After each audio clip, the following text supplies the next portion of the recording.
Hello, everybody out there in internet land. Welcome to the 6th episode of An Inside Look. This is called A Fugue by Any Other Name.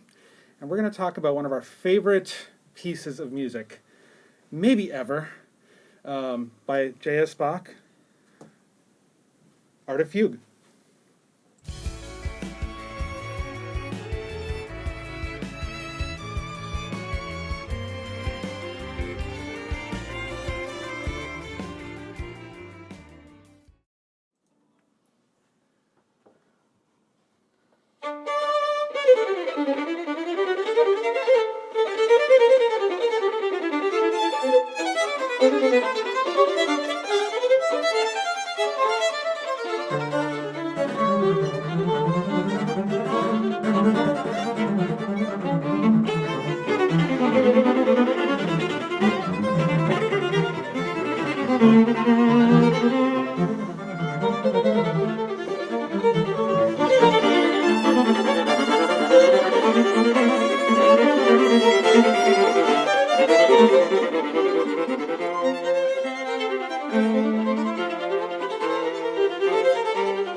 What you just heard was Fugue Contrapuntus number 9 from the Art of Fugue, which is an amazing contrapuntus or fugue.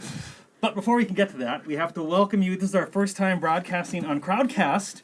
We've done it for concerts before, but never for this live stream. So if you're watching this now, you're live with us as it's happening. If you're watching it later date on Facebook or YouTube, it's pre-recorded, but we're still glad you're here nonetheless. If you don't follow us, if you haven't seen us on YouTube or Facebook, be sure to look for us and like us and follow us. That really helps out all of our pages. Now that stuff's out of the way, please, back to the Bach. It's like taking out the trash first. Yeah. Yeah. So yes, today's about Art of Fugue. This is a little funny because we initially thought, okay, this is way too big of a piece to cover in one episode. So let's pick one. Let's pick one of them and focus on it. And we love 9. It's been one of the longest ones we've played. Also, it's really interesting and of course, as we started coming up with the concept of what we would talk about, it just became painfully apparent. You can't just talk about 9. Because part of what, at least for me, what makes it so brilliant and amazing and so many things that maybe I can't even articulate is the context of how it appears in the larger piece and also how it was written. All the technical things I find really interesting. When you say the context, it's like arrived at. When you play it like this on its own, it's cool. But when it's arrived at, it just, I don't know, it's like going up a ramp. Yeah. You have to see the whole movie first, and then that amazing scene will have its biggest impact. Yes. And of course the funny thing is this is not the end. It does keep going after this, but in any case, so we're going to talk a little bit about some of the other ones along the way. But first, I thought maybe what is really important is that question of what is a fugue. Now, I'm going to first give you just a very technical answer, and then I want us to take that apart. So I have here a contrapuntal composition in which a short melody or phrase, or the subject, is introduced by one part and successively taken up by others and developed by interweaving the parts. Here, here. Oh my gosh. Yeah. I mean, I love this stuff, but it sounds so boring also. So I think what I would ask you three is, how would you describe it to somebody who's either not a musician or maybe someone who's, a younger student or, you know what I mean? How would you describe what it is? For me, the interweaving parts is key. That's what I find most fascinating about almost any fugue that I'm listening to. It's, to me, far more interesting to have these often very equal voices, and what you're hearing is how they interact, as opposed to if something is a melody and an accompaniment, your ear will naturally go towards something that's flowing, Sure. and then the chuck, chuck, chuck, whatever is kind of secondary. There's like rarely anything that's secondary. Are there other types of music and compositional styles that do that? Probably like a chorale would be similar to that. I'd still say there's a canon? top line. Oh yes, well Yeah. yes. We'll get to that in a second. So I guess what I'm saying is, yes, totally. But what's a fugue? You know what I mean? Yes. Okay. Yeah, Yes. yeah. Fair.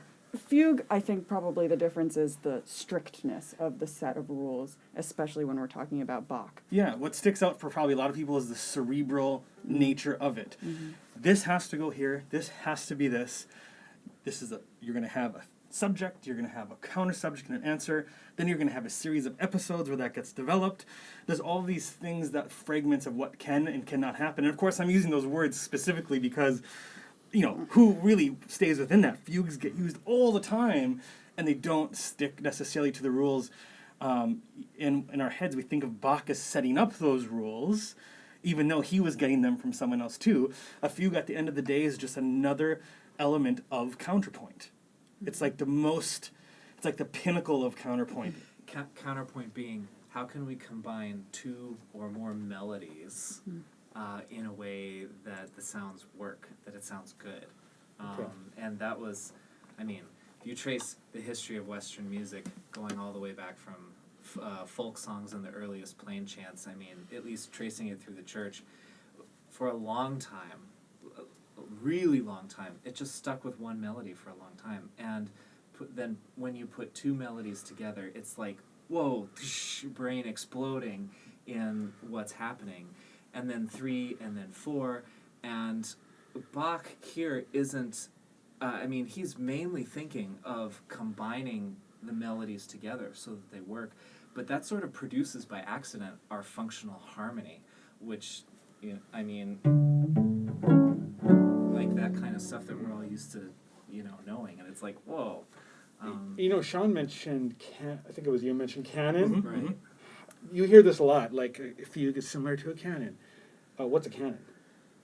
A canon is taking a piece that can be divided up into sections. Let's say that's in 4 sections, and one person starts with section 1. When they go to section 2, someone else starts with section 1. When the other person gets to section 3, that second person is on section 2. The third person is on section 1, but it's similar sections of music that can work on top or underneath each other. And what makes that different than a fugue is developing. It's not just repeating the same thing over and over. Rarely does a viva play the same thing as me, even though it's based on the same material. Sure. That's how I would Yeah. look at it. So canon is also, you hear people say around, and of course there are tons of famous ones of these. Row, row, row your boat comes to mind. Do we want to demonstrate any Sure, of these? sure. Let's do it. Here, I'll start in D. You're up next. Row your boat gently down the stream. Merrily, merrily, merrily. I thought we were going to sing. That's okay. That's okay. We're our I mixed just- ensemble I now. was singing. Mixed ensemble. Okay, good. So yeah, there are definitely similarities here. I do have a question, and this goes a little bit deeper into it, but only because I think this is super interesting. Do you think of as a fugue as a style, a form, because you hear that a lot, or just a compositional method? Well, it can be all three, I listened to fugues for a long time before I ever knew about any of the rules. And then reading about the rules, it's like, oh, yeah, I guess that is what's going on. But emotionally, this is such a cool piece. It goes through so many moods and characters and different things. And you don't need to know how sophisticated it is to enjoy it. I don't think it's a piece of music, although the brain exercise of finding all the material is kind of fun. I took a long drive with my future wife, my now wife. Yes, And congratulations. thank you. I had, we were learning these pieces. I had to study them, and so I was listening, and I thought, well, this might be a little fun. I'll just explain what's going on. So we had a little game of, okay, spot the subject, and what's it doing? Is it upside down? Is it stretched out? Is it this or whatever? She got so much, and, as a non-musician, and we had a ton of fun with it. Different hand motions when different things were happening, and stuff like that. I wish I could have seen this. But then sorry, this is too much of the personal life maybe, but she's been singing it for months. amazing. She That's still amazing. knows if I know. what subject and what this and this. She remembers all of it. My so. wife also loves this piece and was really excited about this piece. So I'm curious: would your input, since you compose, would you say something different to that, or? Let me get the other camera pulled up for this. As a composer, no, I mean, I think it can be any of them. Of course, a fugue embodies form, but it can also exist with a different form. For me, it's a compositional method. Okay. In that, yes, you need an exposition in it. Yes, you need development. Yes, it has a coda, but it can exist in so many other forms. And as I believe we're going to get to at some point, I would say the majority of times we hear fugues, we don't actually hear a strict fugue. Sure. And so you have to look at what's the actual definition and what's the practical side that we normally hear it in.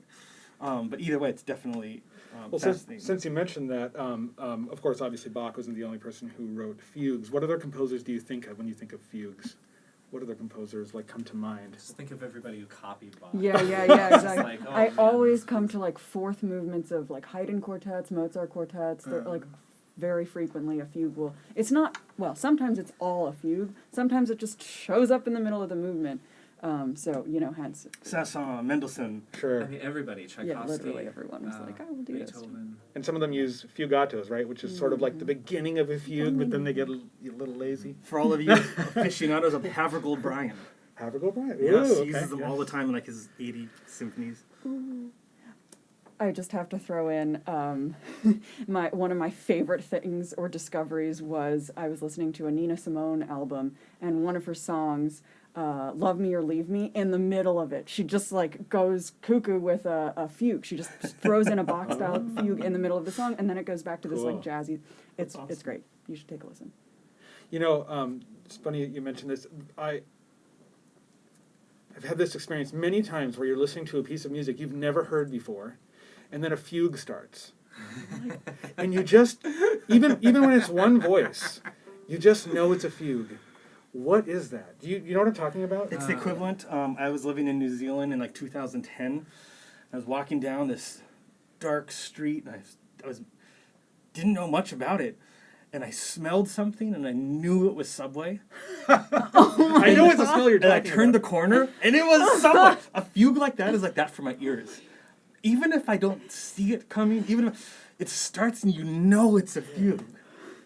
It's tough to quantify what that is, maybe, but Subway, if you hear that, we are always looking for sponsorship. that's so. right. We're not cheap though. No. Well, anyways, I don't know. Maybe that's something you can't actually explain, but it is an interesting thing.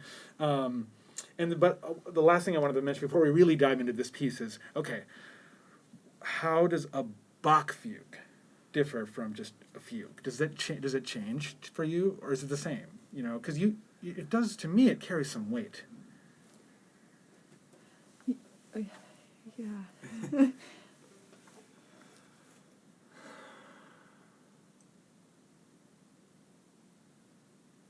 It's like there are just no mistakes. There's nothing that stands out where I'm like, what happened there? It's just everything is so seamlessly perfect. If I hear something that's funky, I'm like, this can't be Bach. That's really yeah. I don't mean this in any other way other than just trying to think it through, so I apologize to anyone.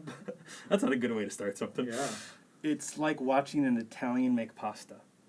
I can watch someone else who's not Italian make it, and it can be dead on. It can be just as good. There's just something about watching when Becky and I were in Italy for a honeymoon, it's part of them. It's part of their soul. It's the equivalent of hearing a Bach fugue for me. It's like, it cannot be done any other way. I don't always get that with other fugues. And that's a really more reductive way of saying it, but that's, I guess, what comes to mind. Yeah, I know what you mean. It's like part of the blood. Yeah. Well, so unless someone has anything else with that, here we are at Art of Fugue. What is Art of Fugue? Basically, I'm just going to explain. If you were going to look this up on Wikipedia, what would it say? Sorry, I just have to say, Yes. there's some comments here that are going great. Some people from Devils Lake, Pittsburgh, Ann Arbor. Hi to everyone. I just have to say, Steve wrote, Bach is the OG. Oh, yeah. I almost said it. So speaking of that, you could say this is a incomplete, which we'll get to, incomplete multi-movement work of unspecified instrumentation by J.S.Bach. The unspecified instrumentation we'll also get to, which is really interesting. I'll just say a couple things. He wrote this towards the end of his life, like the last 10 years of his life. He's sort of drawing from all these years and experience of doing this. This is like the culmination of a lifetime of, think about all the music this man wrote. And considering also, he lived kind of a long time for the time period he was alive in, if that makes sense. So it's no small thing. Okay, this is a collection of 14 fugues and 4 canons, all in D minor, the saddest of all keys, each using some variation of one main subject, more or less in order of increasing complexity. That is a mouthful. Basically, he's going to take one idea and take you on this journey where it gets more and more complicated as it goes along. And every new movement he calls a contrapunctus. And this is his answer to not having to write a treatise. Everyone before him is writing treatises over this is what a cantus firmus is. He doesn't want to do that. He wants to write as a practical musician, which for him is composer-performer.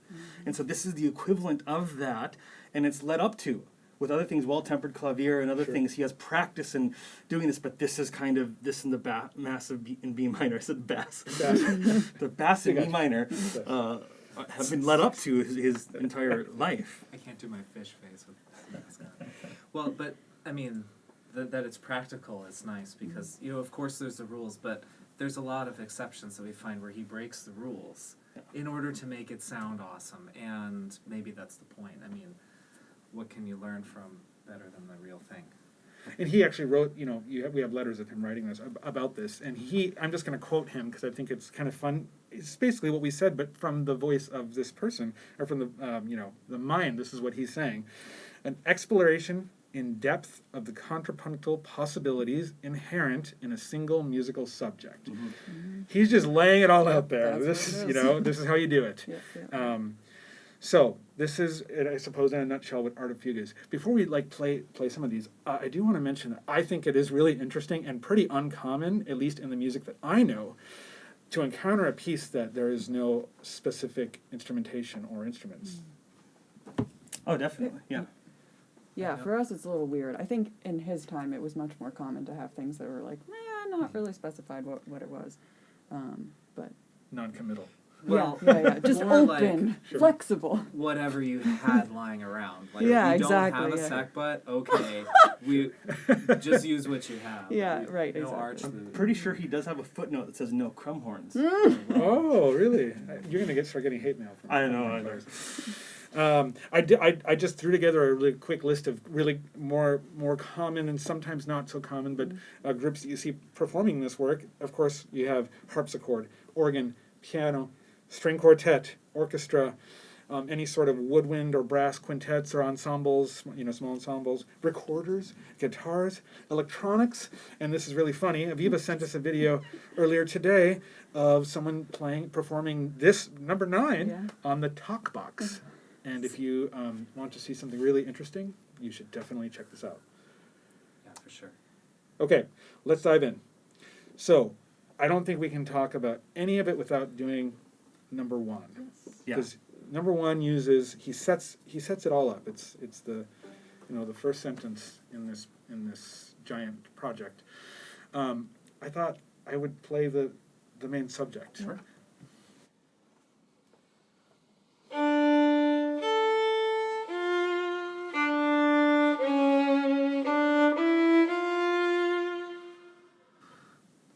Okay, so it's pretty simple. It's just basically a triad that we skip some notes and we have a really interesting seventh in there, and we're back to where we were. But he took this and wrote 14 fugues based on this thing, and they're all different. What? Yeah, I know. What? How do you not run out of ideas?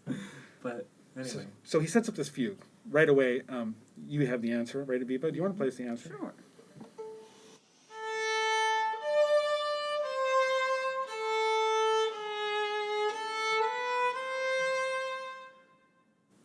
So it's very, very similar. Same rhythm, right? But it's not exactly the same, is it? Right.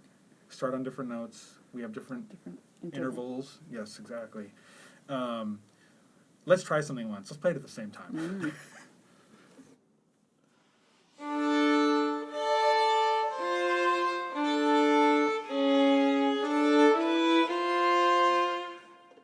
And then the main reason I would do that is just it makes it obvious to anybody listening. Doesn't. It doesn't quite fit, but also the rhythm's the same, our bows move the same. We're using a lot of the same notes.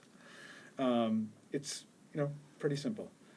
So, do you want to try playing this fugue? Let's play it. Yeah, Let's do play it. it.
Wow, I don't know how many times we played it, and I still it, just, every time.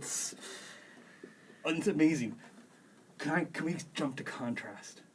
Yeah. So we talked about what the fugue feel is, what it has, what it can do, all of these things, the subject, the answer. Can we play the little thing I wrote up? Sure. Just to give contrast. So we're going to play something. This is not Bach.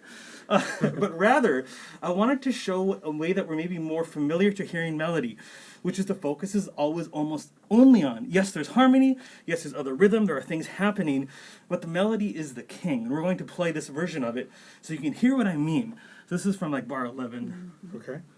So here's the same subject. It'll be familiar, but written as if it's not in counterpoint, but rather just a melody.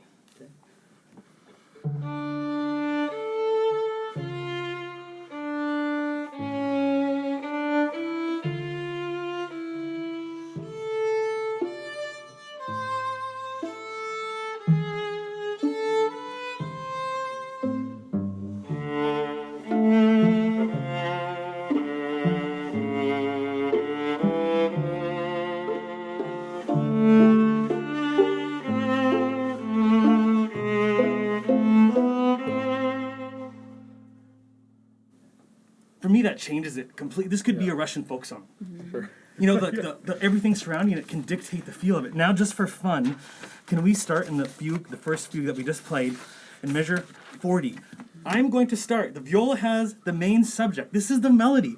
Then it's going to go to Jason, then to Aviva. Notice that it's always there. You can always hear it, but notice what's happening around it. 40. 40.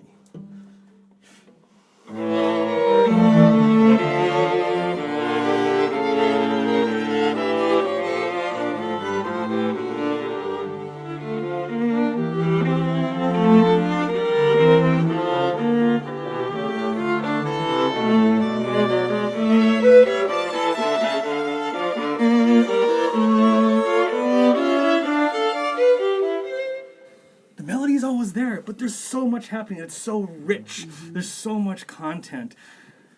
You could listen to really any part. Yeah. Yes. And it would be fun and interesting and, be saying something. And also for something that's, definitely not black and white in our field, you're right, there is a sense of feeling of like, it's just so perfect. It's just, There's something that I've got to point out that's not about the subject and it's not about the counterpoint and the interplay. It's a harmonic thing. Sorry, I don't think you guys get it. I get it. Near the end of every fugue, or at least the ones that we're showing today, Bach gives me a really long note forever. And it's always the dominant harmony, which is the harmony that has the most tension, and it brings us right to the big release of coming back to the tonic. And that's a technique that composers use and have continued to use for hundreds of years whenever they want to announce the big return of some material that we've already had, or like a major structural point. And I just think it's so cool that it's here in Bach. He's not necessarily thinking of harmony, but he does it. I think the term standing on the dominant comes from an organist. They just leave their Literally foot standing. on the low Pedal. bass note, improvise for a bit, and then change the chord. Like, I think that's what it is. But like even in like a Beethoven symphony where you don't have to do that, Beethoven still does it because it's awesome. Yeah. Anyway. I think let's move on to the next one. Yeah. So I don't want to spend too much time on each of these, but we want to give a taste of a few of these. So number 2. In number 2, it's also a 4-voice fugue. It uses the same subject, but now he starts introducing these French-style dotted rhythms.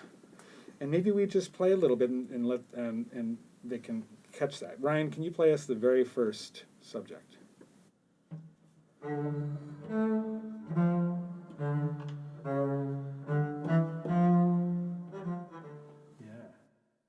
And a little tag at the end. Da-dum, da-dum. That's the new thing, isn't it? Yes. And then, of course, the answer. Do you want to play the answer?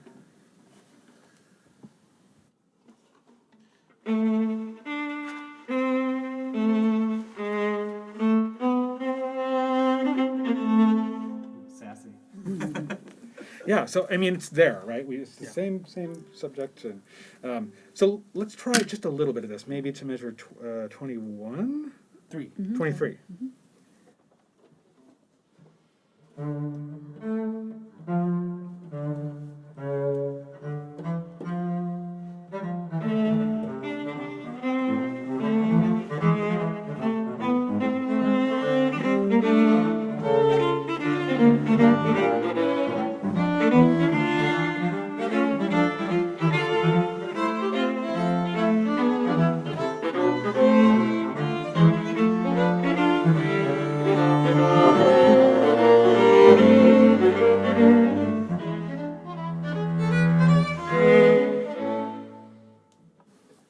It's awesome. It's et so cetera, et good. cetera. It's hard to stop these, isn't it? So this dotted rhythm really changes the character a lot, sure. doesn't Yeah. it? Yeah, I mean, yeah. it doesn't seem like it should make. I don't know. It doesn't like my. I don't know. It Well, feels like it's a huge change. Yes, and we're used to seeing this kind of dotted rhythm in music of a similar time period, like hence this French style, very French overture. It's filled with these kind of dotted rhythms. But hearing this now, my impression is not rigid French overture. It's like very jazzy, which ears 200 years later will change. I change literally things. have jazz Yes. in Really? my part. Yeah. And you mentioned that something to the effect about maybe not necessarily thinking about harmony. I don't know. I think he is, because the places where the rhythm gets the most interesting and it's also the most tension. Plus, since it has moving lines, you get so much more dissonance. I don't know. I think he's really aware of it, and how it comes in after the first one to me is special. If you remember the opening one, it's the first steps in a long journey. And where does he go right away? To this complete different place, but the same material. Yeah. Let's talk about some of the upcoming ones. I'll just mention three. He brings out something called Inversion, which is just basically upside down. Let's move to 4 though, because 4 also uses the principal subject in inversion, so we can get a sense with this one. I'm going to play the very first one more time, just so we hear it, and then can you answer Yep. with the subject for number 4?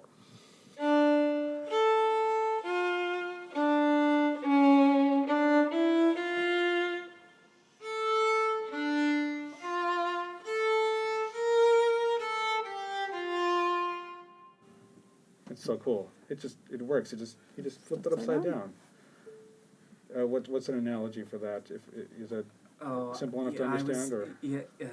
It's a little hard to imagine a melody flipped upside down. What I always say is, well, the interval sizes, the distances between the notes are the same. It's just like every time the melody used to go up, now it goes down, and every time the melody used to go down, now it goes up, and that's like an easy way to think about it. And he keeps it in the relative amounts of notes. So if it was 5 notes apart, down, now it's 5 notes apart, up. And this is a little bit of what I was saying earlier. How many melodies, when you do that to them, do they still sound good? Right. I mean, this one does.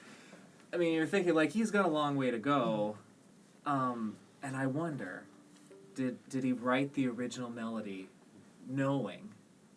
Did he check it out? Did he Right. Facebook stalk it? Did he wait, is this one flip upside downable? Is this one Sure. stretchable? Is this one, stretizable? All the things that he does. He needs to make sure ahead of time that it's Yeah. all possible. I bet in he that did. little I'm sure he melody. did. I'm sure it would. You'd have to. And He does. I just read about it. Oh, you did? Okay, yeah. It's It amazing. makes me think of that finding the right thing. There's that famous story of John Williams having to write how many different. If anybody's ever seen Close Encounters of the Third Kind, Over 2,000. it's over just these 2,000 little. plays. It's just these little. It's this little pattern that takes place in the plot, and I think it's this little thing. You've maybe heard it here and there, and it's just how many. He tried over few notes. 2,000 combinations of 5 to 7 notes. Just to find the right So thing they that went with that. works, and it's really that important to find this. This is quite a different, maybe reason for it, but I think it's similar in concept. Can we play the beginning of this one? Maybe Is it number 4 still? number 4, yeah. Maybe 23 up to 23. Measure 23.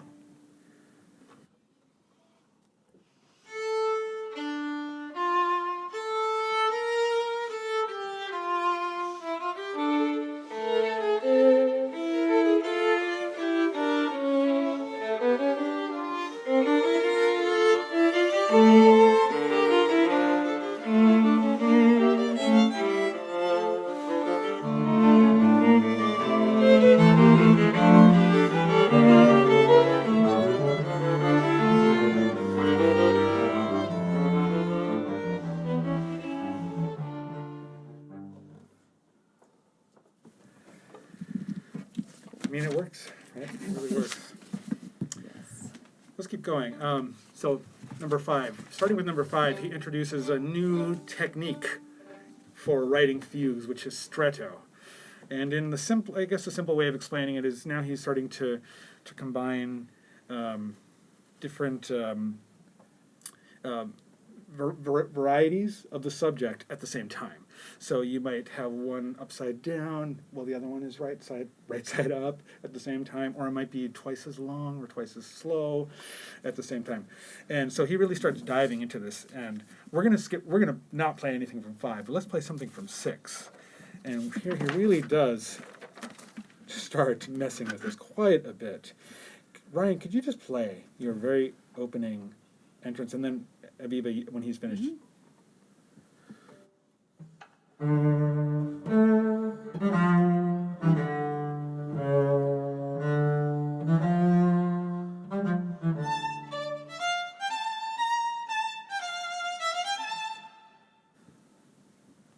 And of course, yours is like the tortoise. It's like the hare. Yeah. But it's the same. Is it the same thing? Well, mine's upside down version of Ryan's. So already there's this happening. And do they take place next to each other like we just heard? No. No. Let's try.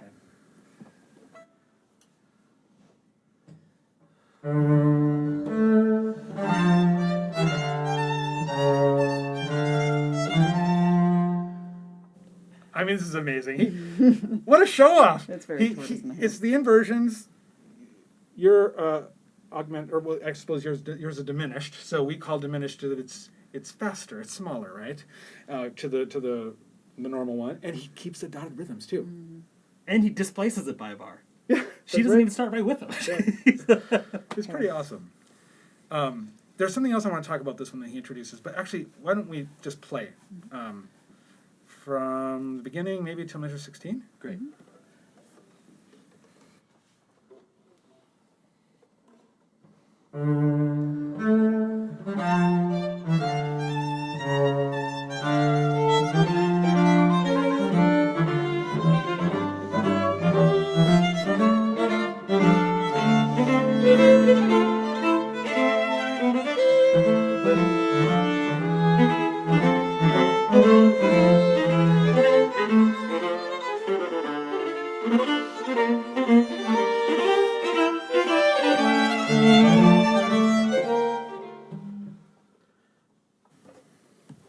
Hey Ryan, can you play anything with the dotted rhythms the way you were playing them in Contrapuntus 2? Oh wait. Sorry. Now you can go.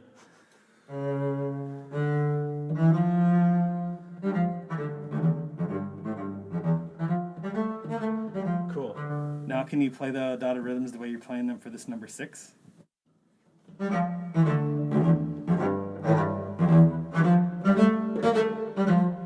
Are they written different? No. Why are you doing them so different?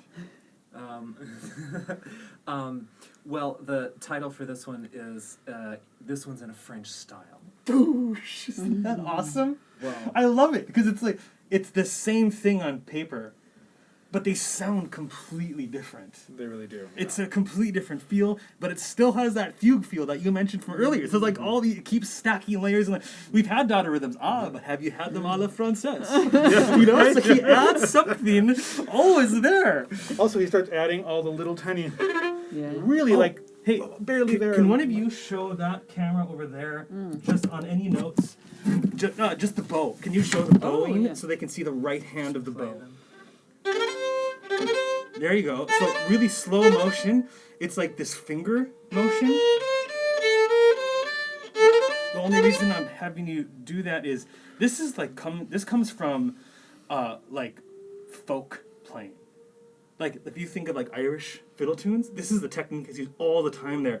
John, whenever he's doing the fiddling, that's the thing. And obviously, I'm not saying that Bach heard an Irish fiddle tune and said, "Oh, I'm going to do that." Right. But it's more that these techniques start working themselves in the way we have Similar to play them, techniques, sure. and that's another added layer of color and brilliance I suppose virtuosity, because that's a hard thing to get it to be clean. You got to grab every note, definitely. So he just, layers and layers and layers, and lots of stretto in this.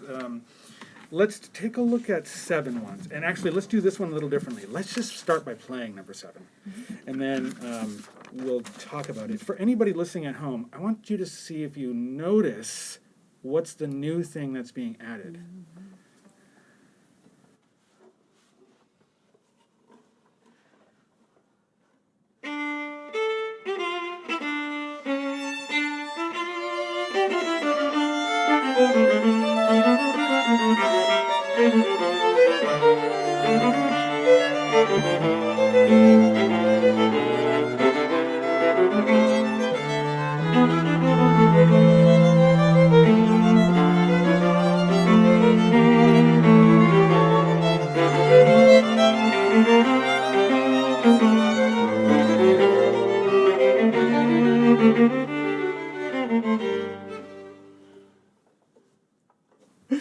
Wow. You know what? Did This, anyone get it? You know, now that you re-ask that question, my brain is like exploding from trying to figure out how it all works. I'm curious. Did anybody say anything? There's like Yeah, there's that's going to fine. be a 20-second delay. yes, that's good. Yeah, So we let's won't. wait to see if something. I have an analogy that doesn't ruin Yes. it. Okay, I go don't ahead. think. Go ahead. It's like So submit your answers in the comments. yes, submit your answers if you quick. can count. It's as if the viola starts, and you are looking at. Wait, I got to look at Aviva's part really quick. This is gonna be so stupid. The camera starts in on a fly, and you seeing the fly moving, but it's static, and you're like, okay. And then it zooms out a little, and this is Aviva's part, and now it's the side view mirror of a car. You're like, oh, this is going at a different pace than I was thinking, but it's still there. And then it zooms out one more time, and all of a sudden, there's Ryan going at a completely different velocity, shall we say, a blimp. All right, was that enough time? That's fine. So Okay. a fly on a mirror on a car driving on a blimp. Yes. You Okay. can make it even farther. Imagine how fast the Earth is traveling. Also, sorry. But this really. So what's the new thing? Oh. Can you play your entrance? Well, sure.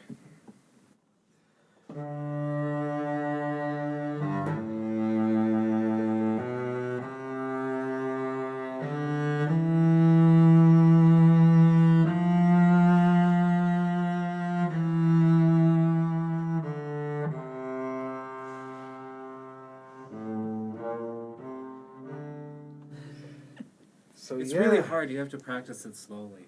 Right. Super slow. So, in technical terms, he's augmented it. It's now not just the quicker version that someone introduced earlier on, but now we also have this really stretched out one. This always makes me think of The Matrix. Like when they slow it down, he's dodging the bullets. I'm in and bullet like this. time here. That's your And bullet time. or no, I'm the bullet, and you guys are dodging all this stuff. Yeah. I'm like, oh, I can't keep up. Anyway.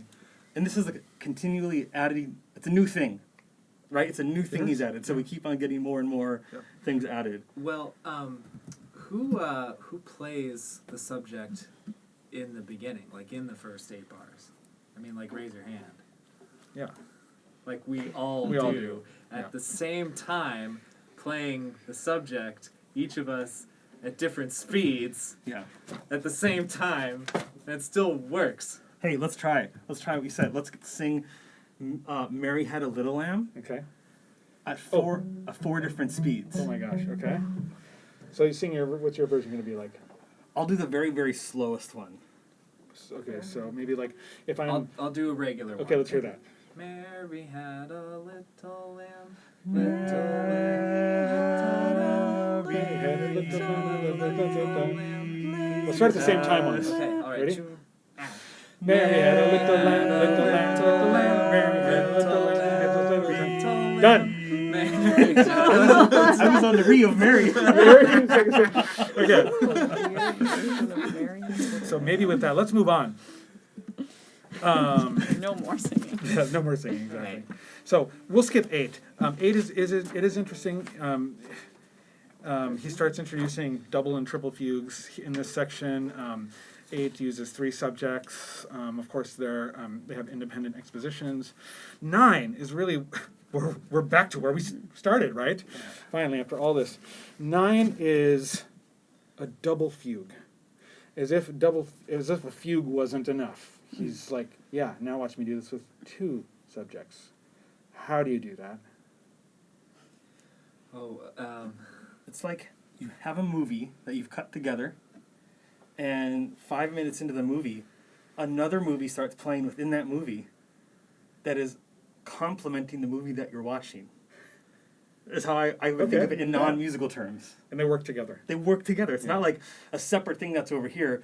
No, somehow there's information in that movie within the movie that's needed to make the movie itself really work, which is genius. Yeah.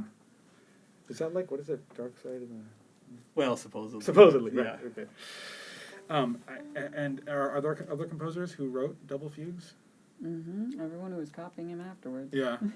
What are some examples? Again, Haydn, Mozart, Mendelssohn. I think I was thinking recently about the octet, the Mendelssohn octet, and that last movement. That's like it starts, and then we get the and they're fused together. So it's a flexing thing, isn't it? It's totally a flexing thing. Yeah, I was just thinking, are they doing this because there's some affect or musical quality that can only come about by a double fugue, or is it they realize the craft behind it and are like, I want to do that. I can do that too. I know, it's fascinating. Wish we could ask him. Yeah. Well, I thought it'd be. Did you have something, Ryan? Well, in those examples, to me, it always feels a little triumphant, a little like, man, now everybody's together and doing the same thing. And, I think there is an affect to it. Let me play the new subject. Okay. Then I'm going to pause. I'll stop, and then Ryan, let's play just you and I, measure 59. So then we can hear. 59 should be where you have the new subject. Yeah. How they will fit together. Okay. Is that all right? Yeah. So this is first just the new subject. Yeah, and I'm going to play it under tempo.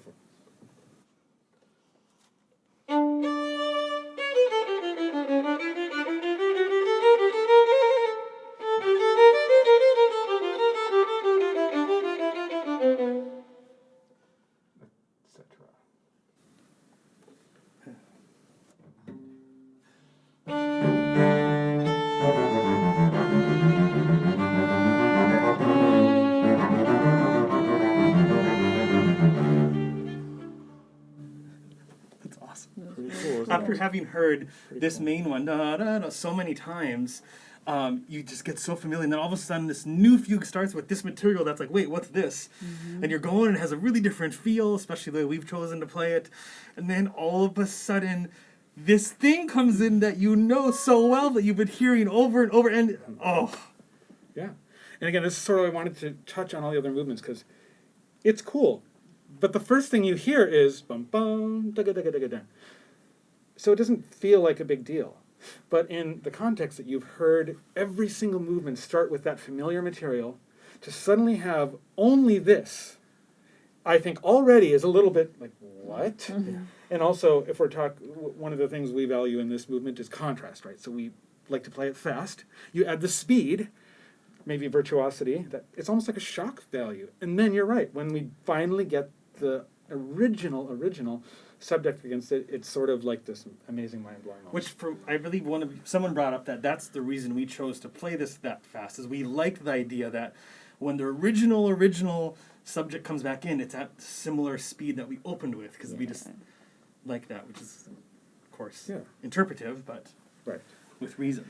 Let me come back to that in a second. We're not going to really go any farther than this fugue. It's just so much stuff. But, he has two other fugues that are double and triple fugues. 10 and 11 are both double and triple fugues.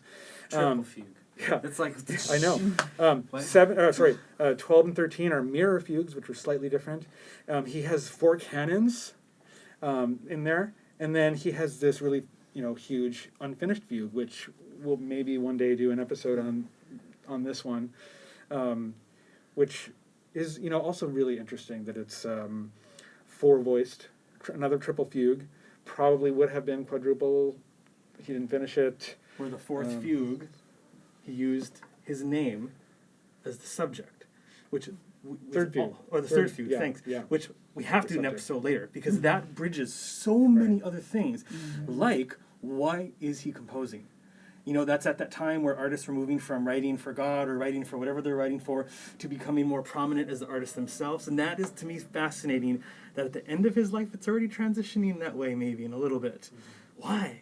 Well, we'll have to do an episode on that.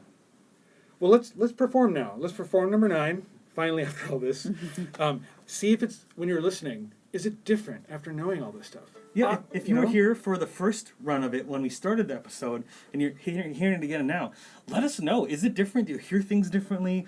Is it better? Is it worse? Hopefully not worse, but I'm just curious. So this is 9 again. 9.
Before we do our thank yous, I have to end with something that just has blown my mind. So I have always thought of fugues as a very cerebral thing. This is why they're there. They're there because of what the mind can do and combine with the heart to make something that's mathematical, to have all these rules and work. And in prepping for this episode and for playing the fugues in general, I came across some things that make me think that that's part of it, but there's actually a larger reason why he wrote fugues. And I have to read just the snippet. And this is just part of why I've arrived there, not all of it. But this is from a literary battle that two other composers were having, and one of them was writing on Bach's behalf about this. The true amenity of music consists in the connection and alternation of consonances and dissonances without hurt to the harmony. The nature of music demands this. The various passions, especially the dark ones, cannot be expressed with fidelity to nature without this alternation. One would be doing violence to the rules of composition accepted everywhere if one wished to slight it. Indeed, the well-founded opinion of a musical ear that does not follow the vulgar taste values such alternation, and rejects the insipid little ditties that consist of nothing but consonances as something of which one very soon becomes tired. What I take from that is he's writing fugues because he's working against the simple, exposed melody. He wants there to be richness. He wants to be surrounded by many things. And he's writing counterpoint through his life. He gets closer and closer to the fugues. And this is the ultimate of the counterpoint, the ultimate way to show a melody that's surrounded by things that are just absolutely vivid. And I don't know, I love that. Because to me that separates it from the intellect. There's a really palpable reason, a poetic reason why he's going. And then on top of that, the fact that it does fit in all these rules, to me, that's the genius. To me, I don't know, that is, that's amazing. I want that. I want that in life. Well, with all that being said, we hope you enjoyed this episode and diving into this piece. Obviously, there's more to it. We've got most of the way through. Check it out. Listen to the, what was the one you sent today? Talk box. Oh, Wolfpack. Yes, the talk box, if you get a chance. We'll be back next week with Theme and Variations by Joseph Haydn. Sean mentioned it earlier in the episode, but make sure to, if you get a chance, follow us on YouTube, Facebook, Instagram. We're always throwing new things up and trying some some new things. Also, thanks to Great Lakes Performing Artists Associates for letting us use Crowdcast. It's as Sean mentioned earlier, a program we've been experimenting with. It works really nicely. And being online, helping us here navigate the troves. If you missed previous episodes, you can find them on YouTube. I think they're on Facebook too, but I think the quality is slightly better on YouTube. Thanks, everyone.